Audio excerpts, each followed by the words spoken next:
네. 당분간 저에게 코로나 바이러스가 나갈 수 있다 하는 그런 기사들이 좀 있어서 오늘까지는 설교할 때 마스크를 쓰고 하겠습니다. 이해해 주시기 바랍니다. 여러분 혹시 여러분에게 어떤 특별히 소중한 것이 있으십니까? 아마 삶을 살아간다라고 하는 것은 그런 지켜야 할 소중한 것들이 많이 있기 때문인 것 같습니다. 많은 사람들에게 소중한 것은 주로 가족일 겁니다. 예전에 그런 이야기 들은 적이 있습니다. 이렇게 좀 좋은 예는 아닌데요. 어떤 교도관 하던 분에게 들은 이야기입니다. 자기가 교도관 할 때 어떤 우리가 알만한 사건으로 사회적으로 크게 이슈가 된 사건으로 한 기업가가 자기가 있었던 그 교도소에 왔답니다.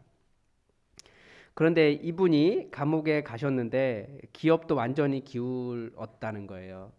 가족들이 어떻게 했을까요? 가족들이 아무도 찾지 않은 거예요. 그래서 결국 가족에게마저 그 버림받은 이 기업가가 결국 감옥에서 극단적인 선택을 했다라고 하시더라고요.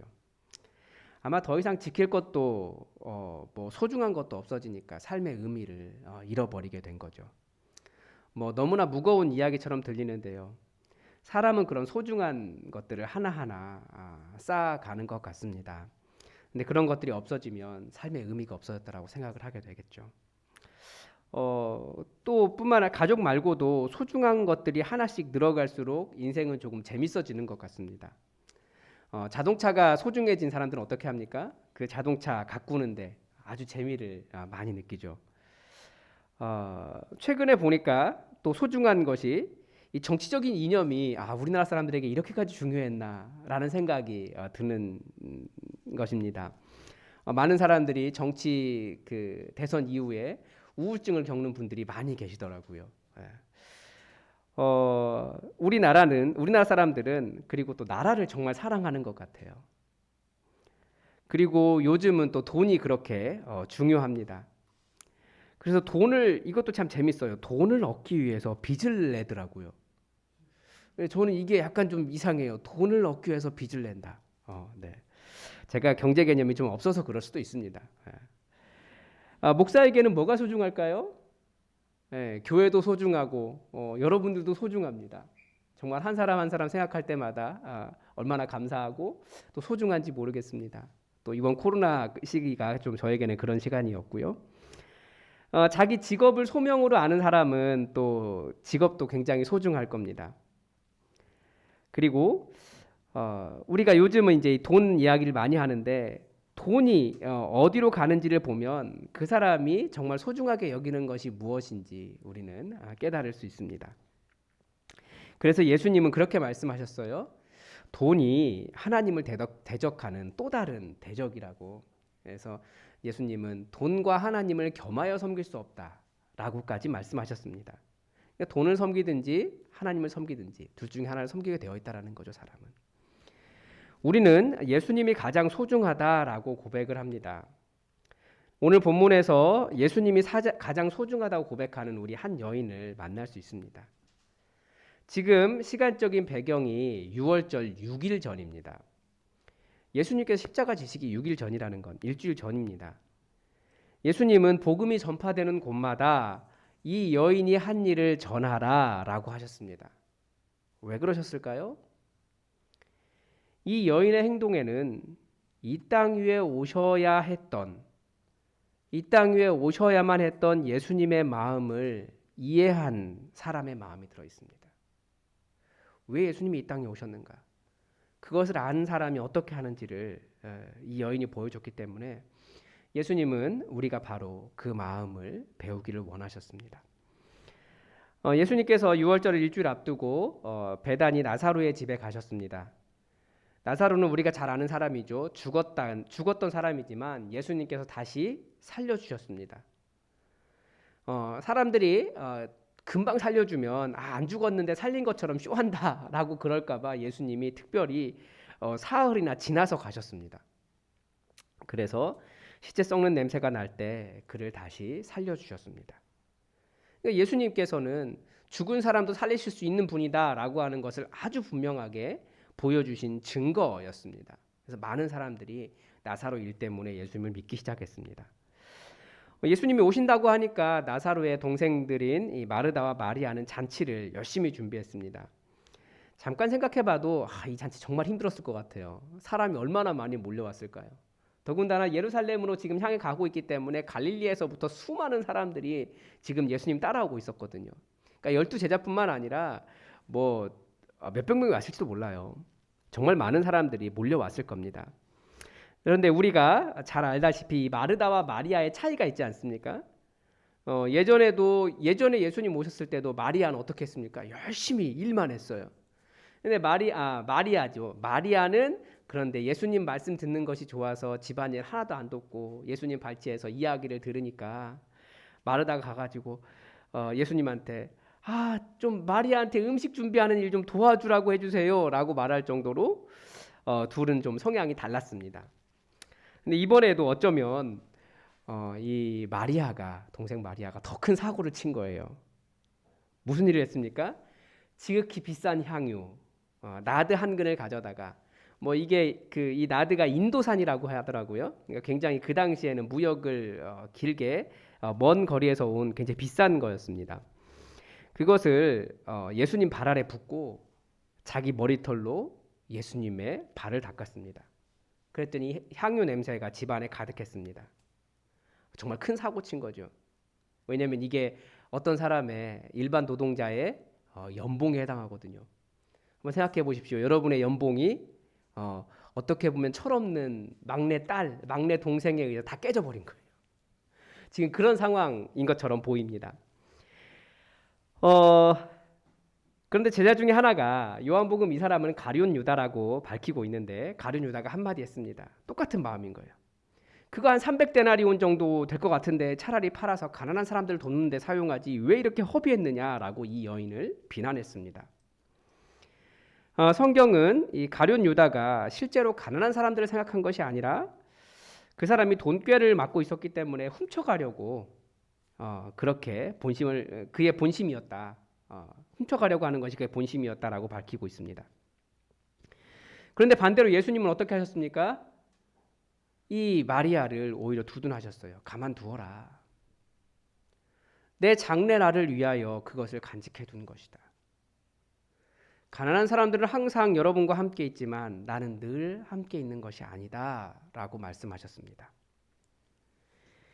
이 향유 부은 여인의 이야기에서 우리는 두 마음을 만날 수 있습니다. 먼저 성경이 밝혀주고 있는 것은 가룟 유다의 마음입니다. 이 많은 분들이 가룟 유다다라고 편하게 발음하시는데 가롯이 아니고 가룟입니다. 원 발음은 헬라어 원 발음은 이스카리옷입니다. 이스카리옷이라는 말을 우리 성경에서는 가룟이라고 표기하고 있는데 이스카리옷은 도시 사람이라는 뜻입니다. 그러니까 우리가 출신을 아는 사도들 중에 출신 아는 사람 몇 명 있죠. 어부들도 몇 명 있고 세리도 있고 그리고 출신이 나와 있는 사람은 이 유다밖에 없습니다. 도시 사람 유다. 이 유다 도시 사람이라고 따로 부른 것을 보면 이 사람 유다는 어떤 도시적인 특성을 가지고 있었던 것 같아요. 그러니까 특별히 구분을 해서 부른 거거든요. 여러분 도시 사람의 특징이 무엇인지 우리가 다 도시 사람이니까 좀 정리하기는 어렵지만 아마 투박한 어부들보다는 조금 더 세련되고 좀 계산에 빠른 그런 이미지를 약간은 담고 있습니다. 그래서 돈을 맡고 있다라고 하는 것도 그런 계산에 빠른 도시 사람이기 때문이었다라는 뉘앙스를 조금은 풍기고 있는 거죠. 이 가룟 유다는 마리아의 행동에 어떤 반응을 보였습니까? 5절에 이렇게 말합니다. 이 향유를 어찌하여 300데나리온에 팔아 가난한 자들에게 주지 아니하였느냐. 마태복음과 마가복음에서는 여러 제자들이 분노가 가득해가지고 그러니까 화가 가득 난 거예요. 분노에 가득 찼다고 돼 있어요. 성경에 보면 소리 지른 걸로 되어 있습니다. 아이고 이 아까운 것을 왜 이렇게 허비한 거야 라고 이제 철없는 마리아라고 야단을 친 거죠. 예수님의 제자들은 왜 이 여인의 일을 그렇게 허비하는 일로 느꼈을까요? 가룟 유다의 눈에 보기에 지금 이 여인이 1년치 연봉에 해당하는 돈을 예수님의 발에 깨트려 헛되게 버린 것으로 보인 거예요. 그런데 이런 혼란이 사실 우리에게도 있습니다. 우리가 해야 할 하나님의 일은 무엇일까요? 우리도 하나님에 대해서 어떤 관념을 가지고 있어요. 하나님은 어떤 분이십니까? 우리는 선한 일을 할 때 우리가 하나님의 일을 했다라고 생각을 합니다. 틀린 말이 아닙니다. 선한 일이 하나님의 일이 아니라는 말이 아니에요. 그러나 더 근본적으로 하나님께서 원하시는 일은 어떤 일보다도 끊임없이 하나님은 나와의 인격적인 관계, 그러니까 하나님과의 인격적인 관계를 계속 요구하신다는 겁니다. 하나님 나라가 죄로 인해 깨졌기 때문에 예수님께서 이 땅에 오셨습니다. 그래서 우리는 이 세상을 회복할 사명을 가지고 있어서 이 세상을 회복하기 위해 노력하고 있습니다. 그래서 깨어진 하나님 나라 현상들을 보면서 가난한 사람들도 돌보고 장애를 가진 사람들도 배려하고 사회적인 약자인 여성과 아이들을 지키고 힘없는 외국인 노동자들의 권리를 찾아주려고 노력합니다. 물론 이런 많은 노력들이 최근에 트럼프나 시진핑, 푸틴의 등장과 그런 권력이 보여주는 것처럼 그렇게 되지 않는다라고 하는 것을 보여주고 있죠. 점점 이기적이 돼가고 있고 이제는 내가 강해야 한다는 것을 넘어서 나만 잘 서면 된다라고 하는 가치가 조금 더 온 세계에 보편적인 것으로 되어져 가고 있습니다. 근데 원래 그게 기독교적인 가치가 아니라는 거예요. 우리는 깨어진 하나님 나라 현상을 보면서 오히려 그런 사람들을 사랑으로 어떻게 돌볼 수 있을까? 이것을 고민하는 사람들이 그리스도인들입니다. 그래서 이제는 자유무역 경제도 깨지고 그 나라 안에서 모든 것을 다 해결해야 되는 상태가 될 수도 있다. 이런 예상들을 하고 있더라고요. 어쩌면 전부는 아니겠지만 우리가 정치라고 하는 게 전부를 다 포함할 수는 없으니까 우리나라 지난 대선이 보여주는 것도 그런 흐름이 없지는 않았다라는 생각이 듭니다. 지금까지 기독교적 가치는 약자들의 권리를 대변하는 쪽으로 발전해 왔습니다. 이 약자들이 소외당하는 현실이 하나님 나라의 깨어진 현상이기 때문입니다. 그런 일을, 그들을 돌보는 일을 우리 사명이라고 생각했어요, 그리스도인들이. 그래서 우린 열심히 잘 감당해 왔습니다. 그런데 이런 약자를 보호하는 일에도 약간 묘한 함정이 있습니다. 약자들을 돌보는 일에 무엇이 있습니까? 보람이 있어요. 다른 말로 하면 예수님 없어도 약자들을 돌보는 일을 하는 사람들이 많이 있습니다. 저번에 그 NGO 단체, 기독교 NGO 단체들 이야기를 드렸는데 기독교 NGO로 시작했다가 이제는 기독교 색채를 다 빼고 더 이상 기독교와 관계없는 NGO들이 많이 있습니다. 지금 이름 다 바꿨어요. 더 이상 기독교와 관계가 없어요. 그런데도 그 일을 더 잘해요. 그러니까 예수님 없이도 그런 착한 일들, 깨어진 하나님 나라를 회복하는 일에 참여할 수 있다는 겁니다. 이런 일의 근본적인 한계가 무엇입니까? 예수님이 없는데 예수님 있다라고 착각할 수 있다는 거예요.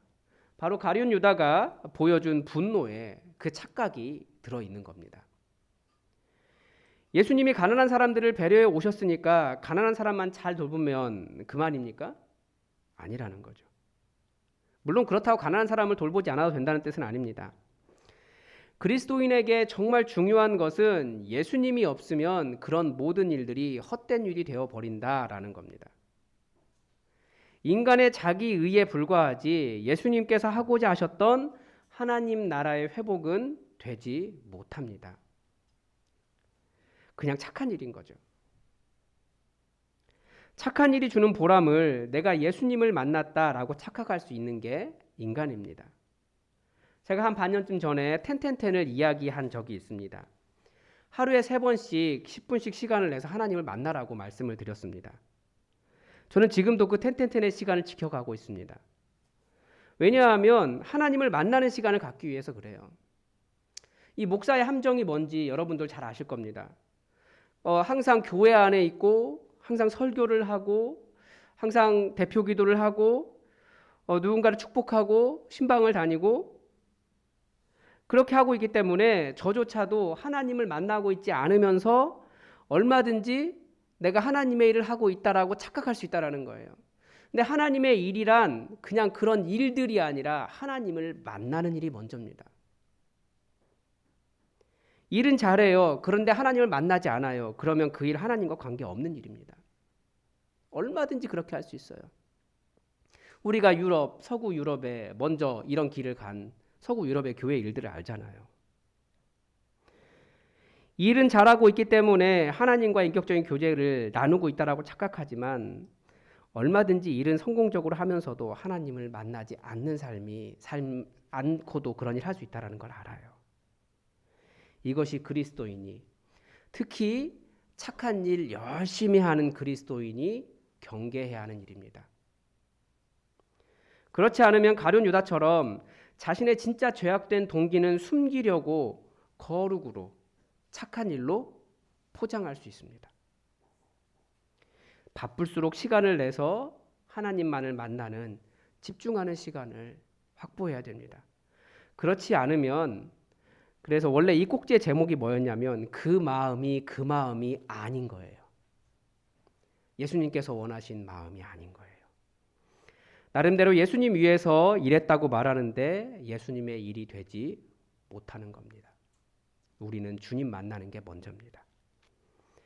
그러면 마리아는 향유를 깨뜨리며 무엇을 보여주었습니까? 예수님이 이 1년치 연봉보다, 가난한 사람을 돌보는 사역보다 바로 예수님, 바로 그분이 더 소중하다라고 하는 것을 보여주었습니다. 역으로 한번 생각해 보면 좋을 것 같아요. 우리가 소중한 것 잘 모르는데 어떻게 이렇게 생각하면 좋을 것 같습니다. 예수님은 우리에게 무엇을 주셨습니까? 예수님은 우리에게 생명을 주셨습니다. 예수님은 우리에게 생명을 주시기 위해서 무엇을 포기하셨습니까? 우리는 다 하나님처럼 높아지려고 하는데, 그런데 우리 주님은 그 하늘 보좌를 포기하셨어요. 하나님 자리를 포기하셨습니다. 다시 한번 생각해 보면 대체 저와 여러분 같은 죄인이 뭐가 그렇게 예쁘길래 이렇게까지 하셨냐는 겁니다. 하나님의 자리를 포기할 정도로 우리가 그렇게 가치 있는 존재들입니까? 그렇게 가치 있는 존재들이라고 말하고 싶죠. 그래서 정말 예수님에 비교해서 우리가 그런 존재들이냐는 거예요.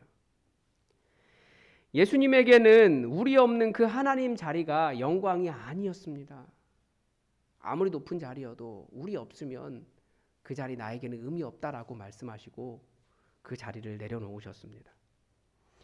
이 땅에 하나님의 자녀들이 하나님을 모른 채 살아가고 있는데, 그리고 결국 죽음을 향해 가고 있는데, 하나님은 우리 없는 하나님의 자리가 아무런 의미가 없다고 말씀하신 겁니다. 아니, 말해도 못 알아들으니까 직접 보여주셨어요. 그 자리를 포기하시면서. 다른 말로 하면 처음에 설교를 시작할 때 소중한 것에 대한 말씀을 드렸는데, 저에게는 저의 아들과 딸이 정말 소중합니다. 만약에 시간이 지나 이 아들, 딸이 없는 세상에서 제가 살아야 한다면 정말 외롭고 괴로울 것 같아요. 좋은 것을 먹어도, 좋은 집에 살아도, 수많은 돈을 벌어도 무슨 소용이 있겠습니까? 바로 우리 예수님의 마음이 그랬다는 겁니다. 난 부족한 것이 없는 존재다. 난 모든 것을 다 할 수 있다. 난 모든 것이 다 있다. 찬양하는 것, 정말 천사들이 아름답게 내 영광을 찬양한다. 온 세상을 움직이는 힘도 나에게 있다. 그러나 단 한 가지, 나는 너희가 없다. 너희를 얻을 수 있다면, 너희와 함께 할 수 있다면, 그래서 너희가 나와 함께 영원히 살아갈 수 있다면, 너희와 내 나라에서 함께 살아갈 수 있다면 난 내 모든 것을 다 던져버릴 수 있다. 이게 우리 예수님의 마음이었다는 겁니다. 마리아는 예수님의 이 마음을 알았습니다. 오빠를 다시 살려주셔서 예수님이 소중한 분일 수도 있습니다. 일부 그런 것이 있을 수 있을 것 같아요. 다른 복음서에서 가르쳐주는 것처럼 귀신 들려서 고생하던 자기를 고쳐주셨기 때문에 예수님에게 소중하다라고 고백할 수도 있을 것 같습니다. 그러나 요한복음이 가르쳐주는 것은, 마리아는 지금 예수님의 장례를 준비하고 있었어요. 예수님의 그 마음을 안 사람이었기 때문에.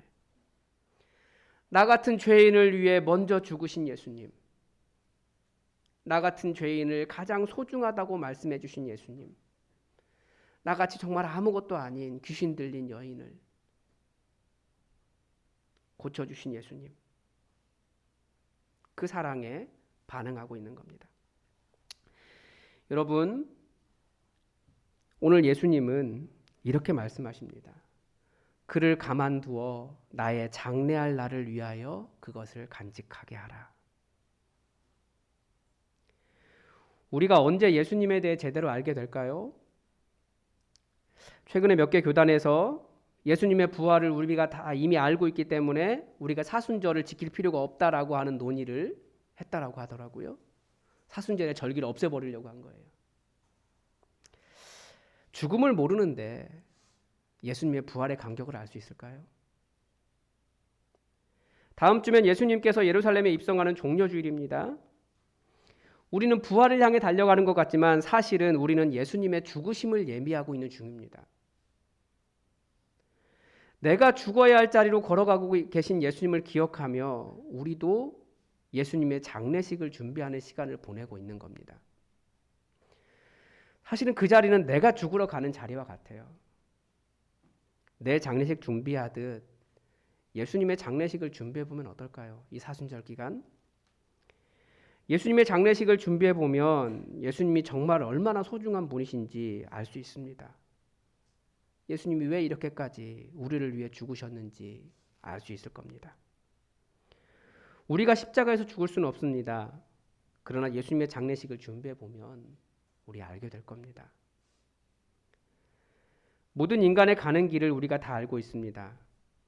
예수님의 발자취나 메시지나 이 복음이나 우리의 믿음은 바로 그 죽음에 대한 이야기하고 있어요. 모든 인간은 죽는다. 그러나 그게 끝이 아니다. 예수님 없는 죽음은 소망이 없는 자리입니다. 다시 만날 수 있다는 소망도 없고 예수님께 다시 살려주신다고 하는 소망도 모릅니다. 그러나 예수님은 사람이 죽었다가 다시 살아난다라는 것을 보여주셨습니다. 얼마든지 그렇게 할 수 있다라는 것을 나사로를 통해서도 보여주셨고 몸소 보여주셨습니다. 예수님은 죽음과 삶에 대한 이야기를 하시는 거예요. 그러나 성경은 뭐라고도 이야기하냐면 예수님의 죽음과 합하여 예수님의 죽으심과 합하여 죽은 자만이 이 은혜를 누릴 수 있다라고 말합니다. 여러분에게 무엇이 소중합니까? 예수님의 장례를 준비하는 이 사순절 기간, 주님의 장례를 준비하면 여러분의 소중한 것보다 주님이 더 소중하다는 고백을 하게 되지 않을까요? 여러분에게 이 향유부인 여인처럼 여러분의 연봉을 다 헌금해라 뭐 이런 말이 아니라는 것 잘 아실 겁니다.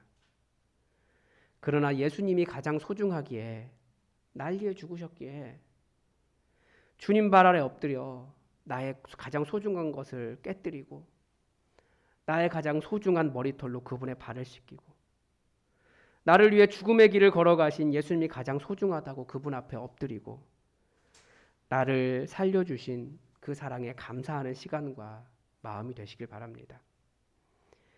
예수님이 왜 죽으셔야 했는지 그 죽으심에 동참하여 나의 모든 정과 욕을 나의 탐심과 나의 자기의를 분별하는 시간이 되시길 바랍니다. 머리로 아는 것이 아니라 실제 엎드리고 깨뜨리고 예수님의 발을 씻어 예수님의 마음을 아셨으면 좋겠습니다. 예수님의 장례를 준비하며 그 자리에 서보면 알게 될 겁니다. 그래서 내가 주님을 정말 사랑합니다. 나를 위해 죽으신 주님을 내가 정말 사랑합니다. 주님이 그 어떤 것보다도 가장 소중합니다. 그렇게 고백하는 이 사순절이 되기를 바랍니다. 기도하겠습니다. 하나님, 우리에게 생명 주시기 위하여 하늘 보좌까지 하나님의 영광까지 다 버리고 내려오신 예수님을 다시 우리의 죄 때문에 십자가로 그렇게 보내드리는 그런 사순절 기간을 보내고 있습니다.